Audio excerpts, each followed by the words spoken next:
Kita semua pernah mendengar pantun. Tapi apakah sebenarnya pantun itu? Seperti pantun-pantun pusaka. 2-3 kucing berlari, mana nak sama si kucing belang. 2-3 boleh ku cari, mana nak sama si adik seorang. Ataupun pantun-pantun seperti buah cempedak di luar pagar, ambil galak, tolong jolokkan.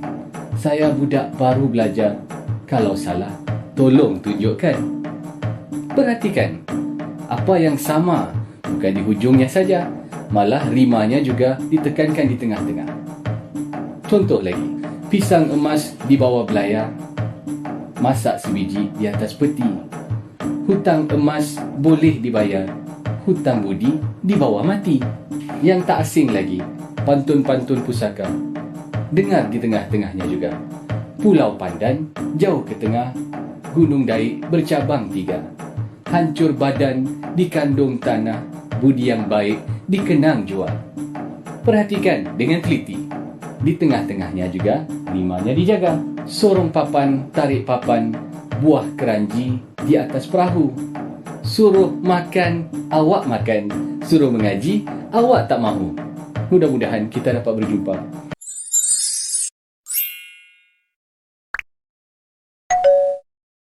Assalamualaikum warahmatullahi wabarakatuh. Salam semangat buat kita semua. Kembali lagi bersama saya, Ibu Lia Rizky dalam channel Lia Rizky YTV. Nah, kali ini saya akan berbagi materi pembelajaran kelas 7 untuk SMP atau MTS. Setelah kita mempelajari beberapa materi sebelumnya tentang puisi rakyat, kali ini kita akan mencoba belajar menyajikan puisi rakyat secara lisan dan tulis. Nah, saya akan mengemukakan atau memaparkan tentang menyajikan puisi rakyat secara lisan dan tulis bawah kolom video ini. Kemudian share jika bermanfaat untuk teman-teman. Kemudian klik tombol subscribe yang berwarna merah di bawah video sebelah kanan. Terima kasih. Silakan disimak video ini sampai akhir ya. Nah, kali ini yang pertama, penulisan pantun. Pada saat ini, pantun masih populer, meskipun termasuk puisi lama. Membuat pantun itu tidak sulit. Kita bisa membuat pantun sendiri. Nah, selanjutnya, berikut langkah-langkah dalam membuat pantun. Yang pertama, menentukan topik atau tema pantun. Yang kedua, memilih jenis pantun. Yang ketiga, menulis isi pantun, yaitu lirik ketiga dan keempat. Yang keempat, membuat sampiran, yaitu lirik pertama dan kedua. Yang kelima, menggabungkan isi dan sampiran pantun. Selanjutnya, teks pantun harus disunting setelah selesai ditulis. Teks pantun harus disunting atau diperiksa kembali untuk diketahui kesalahan-kesalahan dalam pantun tersebut. Kesalahan-kesalahan tersebut selanjutnya diperbaiki atau dikoreksi. Penyuntingan pantun meliputi tanda baca, keterkaitan kedua kalimat sampiran, keterkaitan kedua lirik isi pantun, dan kesesuaian dengan syarat pantun. Selanjutnya, tentang menyunting pantun dapat dilakukan dengan cara sebagai berikut. Yang pertama, membaca lirik demi lirik teks pantun untuk menemukan kesalahan tanda baca, keterkaitan lirik sampiran, keterkaitan lirik isi pantun, dan kesesuaian dengan syarat pantun. Yang kedua, membetulkan kesalahan tanda baca, keterkaitan lirik sampiran, keterkaitan lirik isi pantun, dan kesesuaian dengan syarat pantun. Yang ketiga, membetulkan lirik. Nah, selanjutnya tentang membetulkan lari dapat dilakukan dengan cara yang pertama menambah kata, yang kedua mengganti kata, yang ketiga mengurangi kata, yang keempat mengubah susunan kata dalam lari tersebut sehingga menjadi dua lari saling berhubungan.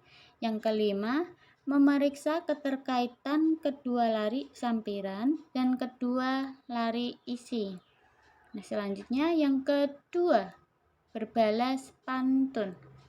Kegiatan berbalas pantun dapat dilakukan secara individu atau kelompok. Berbalas pantun secara individu dilakukan oleh 2 orang. Berbalas pantun secara kelompok dilakukan secara bersama-sama dalam satu kelompok. Seiring dengan perkembangan zaman, berbalas pantun mulai ditinggalkan. Berbalas pantun hanya digunakan dalam upacara adat di daerah-daerah tertentu. Berbalas pantun pada dasarnya hanya berpantun secara berbalasan. Ada satu orang atau kelompok melontarkan pantun. Kemudian pantun tersebut dijawab oleh orang atau kelompok lain. Selanjutnya, pantun balasan tidak boleh sembarangan. Tidak semua pantun dapat digunakan untuk membalas pantun. Pantun balasan harus memenuhi aturan-aturan tertentu. Nah, aturan yang harus dipenuhi dalam berbalas pantun itu sebagai berikut. Yang pertama, berisi jawaban yang harus dilontarkan. Yang kedua, sampiran pantun balasan dapat dibuat sendiri atau dapat juga mengambil sampiran pantun yang dilontarkan. Yang ketiga, isi pantun jawaban dapat mengambil salah satu isi pantun yang dilontarkan atau bisa juga dibuat sendiri. Nah, contoh pantun yang dilontarkan, ayo kawan pergi belayar, jangan lupa saat bertemu. Ayo kawan kita belajar agar kita mendapat ilmu. Nah, berikutnya contoh pantun balasan. Sambil berlayar membawa tamu, jangan lupa membawa peta. Dengan belajar kita dapat ilmu, karena ilmu sangat berharga. Nah, itu merupakan contoh pantun yang dilontarkan dan contoh pantun balasan. Bisa diketahui apa itu perbedaannya? Silakan tulis di kolom komentar di bawah video ini ya.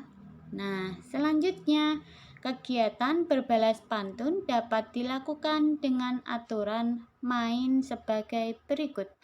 Yang pertama, selanjutnya, kegiatan berbalas pantun dapat dilakukan dengan aturan main sebagai berikut. Yang pertama, permainan berbalas pantun dilakukan oleh 2 kelompok. Yang kedua, jumlah anggota minimal 3 orang, maksimal 5 orang. Yang ketiga, setiap kelompok terdiri atas ketua dan anggota. Yang keempat, kegiatan ini dipimpin oleh seorang moderator yang bertugas menengahi, mengulas, dan menyimpulkan kegiatan. Selanjutnya, yang kelima, setiap sesi berbalas pantun memiliki tema.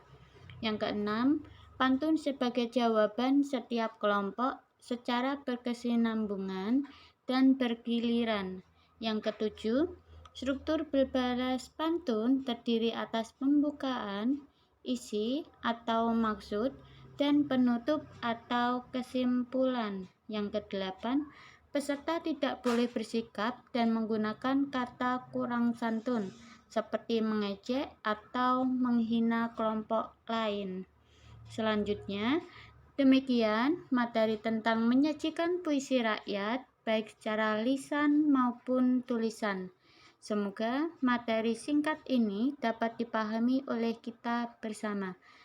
Nah, terima kasih. Sampai jumpa di video selanjutnya ya. Wassalamualaikum warahmatullahi wabarakatuh.